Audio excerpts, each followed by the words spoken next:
నల్గొండకు అడిగిన వెంటనే సీఎం కేసీఆర్, కేటీఆర్ 75 కోట్లతో ఐటీ హబ్ను మంజూరు చేశారని ఎమ్మెల్యే భూపాల్ రెడ్డి చెప్పారు. సెప్టెంబర్ నెలలో నల్గొండ ఐటీ హబ్ ప్రారంభించుకునేందుకు ఏర్పాట్లు చేస్తున్నామన్నారు.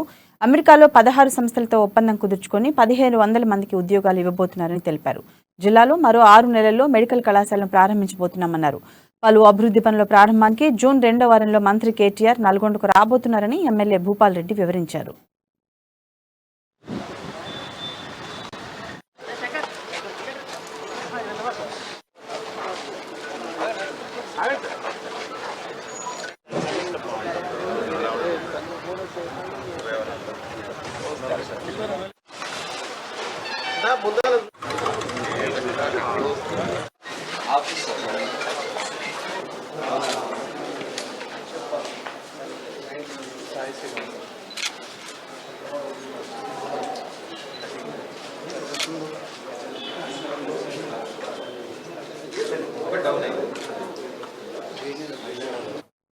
ముఖ్యమంత్రులను మోసం చేసి చెవుల ముచ్చట్లు చెప్పి ఐటీ హబ్ తీసుకొస్తాం, ఐటీ టవర్ తీసుకొస్తాం చెప్పి ఐటీ మినిస్టర్లు అయినారు. కానీ ఈ నల్గొండకు ఐటీ హబ్ తెచ్చినటువంటి దాఖలాలు లేవు.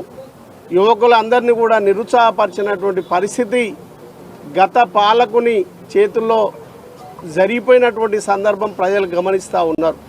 కేటీఆర్ గారి దృష్టికి తీసుకుపోతే కేటీఆర్ గారు ఒకటే క్షణం ఒకటే మాటగా నల్గొండకు అవసరము, నల్గొండలో పెట్టడానికి 1500 మంది జాబ్స్కి ముందే ఎంఓ ఇస్తేందుకు వాళ్ళు రెడీ అయినారు. కాబట్టి వెంటనే ఇస్తున్నా అని 75 కోట్ల రూపాయలతోటి మరి ఐటీ హబ్ని కేసీఆర్ గారి నాయకత్వంలో, కేటీఆర్ గారి నాయకత్వంలో మరి త్వరితగతిన అభివృద్ధి జరుగుతున్నటువంటి సందర్భంలో మరి వారికి అనుగుణంగా మౌలిక వసతులు మరి అన్నీ కూడా అవసరానికి మరి 2040 వరకు ఏం అవసరాల్లో మరి 5 లక్షల జనాభాకు సంబంధించినటువంటి ఏర్పాట్లు చేయబోతున్నామని మీ ద్వారా తెలియజేసుకుంటూ మరి తొందరలో కేటీఆర్ గారు మరి ఫస్ట్ వీక్ సెకండ్ వీక్లో జూన్ ఫస్ట్ వీక్ సెకండ్ వీక్లో నల్గొండ